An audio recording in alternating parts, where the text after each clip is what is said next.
Hello everyone, I am possible class में आप सभी का स्वागत है। इस वीडियो में हम बहुत इंपॉर्टेंट चीज़ डिस्कस करने वाले हैं।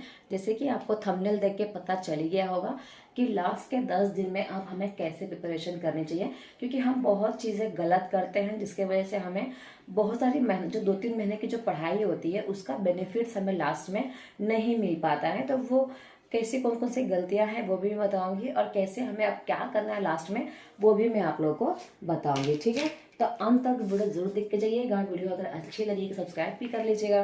ओके, तो चलिए फर्स्ट क्या है, अभी आपको लास्ट में क्या करना है, लास्ट में आपको करना है revision, lots of revision, lots of revision.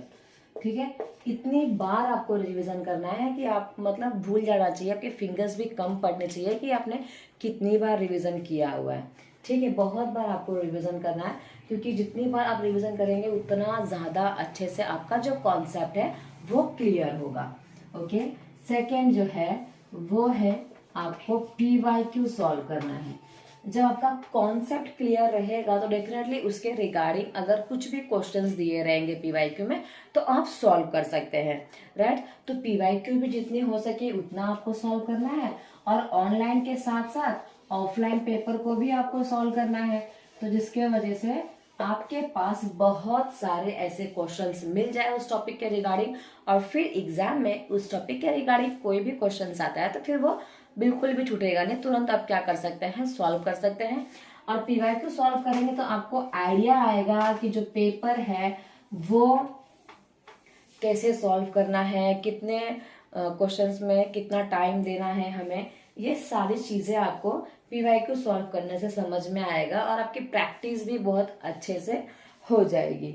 Okay, इसके बाद फोर्थ, रिवीजन कर रहे हो आप, PYQ सॉल्व कर रहे हो। समटाइम्स ऐसा होता है कि लास्ट में हमारा कोई टॉपिक छूट गया होता है और हमने उसको नहीं पढ़ा होता है, तो एक काम करिए, अब आप उसको नहीं ही पढ़िए। ठीक है,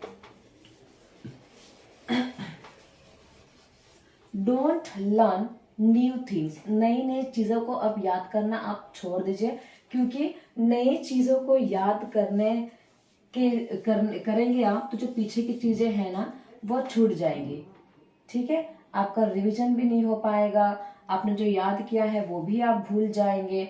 तो इसलिए अब नई चीजें हैं उनको याद ना करें, जो पीछे की जितना भी आपने 2 महीना और ये 3 महीने में पढ़ाई की है ना, उस पढ़ाई का अगर आपको बेनिफिट्स चाहिए तो वो आपको रिवीजन के थ्रू ही मिलेगा और किसी के थ्रू नहीं मिलेगा। ठीक है, आप भी बस याद करते जा रहे हो, याद करते जा रहे हो, याद करते जा रहे हो, याद करते जा रहे हो। ठीक है, आपने सब कुछ याद कर लिया, पर जब आप पीछे मुड़ के देखोगे ना कि आपने 1 महीने पहले क्या पढ़ा था तो आपको नहीं याद होगा।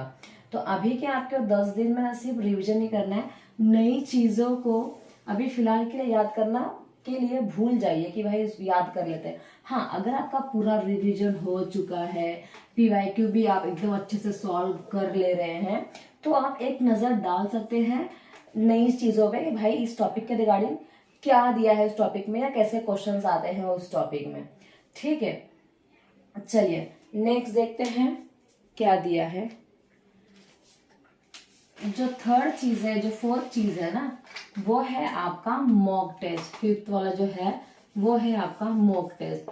तो जो मॉक टेस्ट है वो कहाँ से मिलेगा, तो जो सीटेट की जो वेबसाइट है CTET.nic.in, इसमें भी बहुत सारे मॉक टेस्ट दिए हुए हैं, और भी आपको बहुत सारे मतलब यूट्यूब पे या गूगल पे बहुत सारे मॉक टेस्ट के पेपर्स मिल जाएंगे, आप उसको सॉल्व कर सकते हो। बहुत सारी बुक्स आती है जिसमें पेपर दिया होता है, पेपर का सॉल्यूशन भी दिया होता है।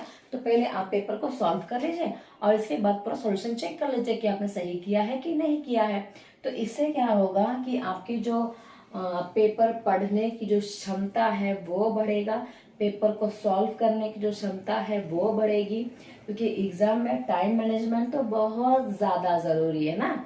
ठीक है, तो अगर आप ये 4-5 चीज अभी ये लास्ट के 10 दिन में करते हैं ना, तो डेफिनेटली आपको आपके 2-3 महीने का फल जरूर मिलेगा।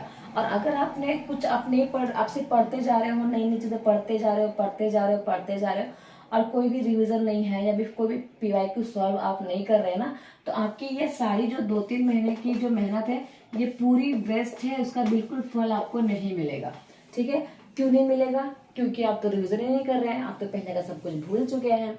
ठीक है, और पीवाईक्यू सॉल्व करेंगे तो क्या होगा? पीवाईक्यू नहीं सॉल्व करेंगे तो एग्जाम में क्वेश्चन पढ़ने में बहुत दिक्कत होगा, क्योंकि जो क्वेश्चंस होते हैं बहुत बड़े बड़े आते हैं। इसके बाद क्वेश्चंस को समझने में बहुत सारा टाइम चला जाएगा कि भाई बोलना क्या चाहता है। ये जो क्वेश्चंस आते हैं वो 4-5 लाइन के क्वेश्चंस आते हैं एसएस में, और स्थिति में बहुत बड़े बड़े क्वेश्चंस आते हैं। ठीक है, तो उसको समझने में आपका दिक्कत चला जाएगा, मतलब दिक्कत होगा, तो 1-2 मिनट तो ऐसे ही खत्म हो जाएंगे। ठीक है, और आपको पता ही है कि एक क्वेश्चन में 1 मिनट ही देना है, इससे ज्यादा नहीं देना है। अगर आपने इससे ज्यादा टाइम किसी भी क्वेश्चन को दे रहे हो ना आप, तो आप समझ लीजिए कि आपका पेपर तो छूटने ही वाला है। ठीक है, क्योंकि 150 क्वेश्चंस होते हैं और 150 मिनट भी होते हैं, मतलब आप हिसाब लगा लीजिए कि भाई एक क्वेश्चन को तो 1 ही मिनट देना है। तो अगर आप साइंस और मैथ सब्जेक्ट से बिलोंग करते हैं तो आप कोशिश करें कि पहले साइंस कर लें और फिर मैथ्स को 1 मिनट के अंदर सॉल्व करने की कोशिश करें। अगर वो 1 मिनट में नहीं सॉल्व हो रहा है, उसको छोड़कर आप आगे बढ़ जाइए, उसी को सॉल्व मत करिए, क्योंकि आपका बहुत सारा टाइम फिर वेस्ट हो जाएगा वहां पर। ठीक है, तो आपको क्या करना है, तुरंत आगे बढ़ते जाना है, और फिर लास्ट में आपके पास टाइम बचता है तो फिर आप उसमें दिमाग लगा सकते हैं कि आंसर क्यों नहीं आ रहा है। ठीक है, तो आई होप आपको थोड़ा बहुत नॉलेज इस वीडियो से मिला होगा। तो मुझे मोटिवेट करने के लिए चैनल को सब्सक्राइब कर लीजिएगा, लाइक कमेंट जरूर कीजिएगा। Thank you so much everyone, मिलते हैं नेक्स्ट क्लास में।